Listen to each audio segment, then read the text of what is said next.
So when it comes to finding the exact ingredients that make the cocoa blue actually taste like blue cheese, there's some special secret ingredients in there, but I will say that when it comes to the way the coconut and the cashew interact once they're fermented in the special way that we do with the cocoa blue, it's really the coconut cashew blend that turns and ferments, and that's what really gives us that patented, cocoa blue flavor.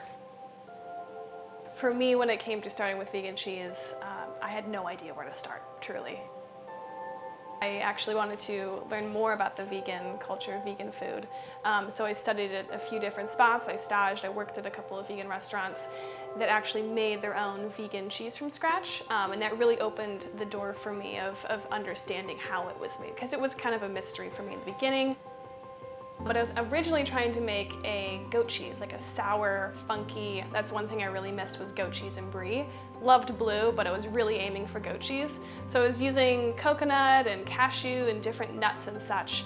And I had a bunch of different experiments going on in my tiny little wine cooler. One of the experiments had penicillin roqueforti, which is the blue cheese mold you guys all know and love. And it actually contaminated the goat cheese, which I thought it was a total loss at first, but then when I tried it, I was like, you know what the heck? I'm doing experiments, let's just see what it tastes like. And actually the flavor is what really took me back. I was like, oh, this tastes like a blue cheese. So I left it, I let it go for another couple weeks, revisited it, and then it was the final recipe for me. It was kind of case closed, and then from there I just went full speed ahead on that recipe. So when it comes to why I chose cashew and coconut, I was really playing with a bunch of different options. I was playing with, fruit, for instance, the coconut, and different nuts as well. I was really just focusing on the coconut. If you've had like a vegan coconut yogurt, it has like a funkiness to it. It has like that kind of cheesy weirdness to it. So when I was experimenting for the goat cheese, I used just coconut, and then that was just kind of its own interesting flavor, which took on some other components once the blue mold was introduced.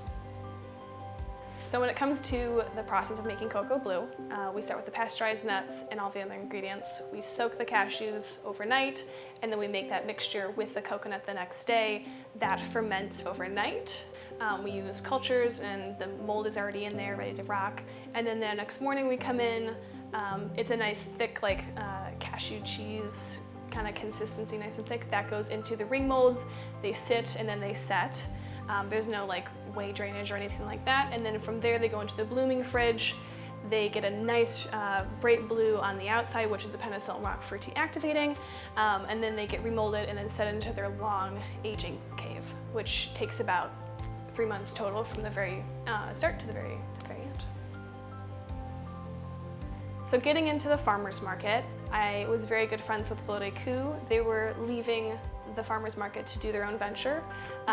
We were good friends, so they recommended that to me. They said this might be a really great opportunity to expand your blue cheese business, and it's also just a great farmer's market. So they helped me get through that door, because I know it is quite a long line. I have a big passion for culinary as well, so I do private events with local chefs, and that's how I met other people, just that channel. When it comes to talking to other entrepreneurs, I always want to be helpful, because when I first started, there really wasn't anyone I could turn to when it came to vegan cheese. It was kind of just open waters. And being in it for now 4 years, you feel like you really have a hold on it. In the beginning, there's a million things that can go wrong. So if it's a vegan aspiring cheesemonger, if there's someone that really wants to get into this business, or just entrepreneurship, starting your own business in general, I think it's just going for it. Not listening to anyone else that's trying to bring that down or trying to say it's not going to work, because if you weren't ready for the opportunity, it wouldn't be there. When it comes to diving into this cheese world, or any world that it comes to for entrepreneurs, I think it's best to find someone that is already doing it, is better than you, has been in it for a long time. Reach out to them, see if they're open to being a mentor, see if they're open to helping. Even if just learning a little thing here and there, it makes a world of a difference.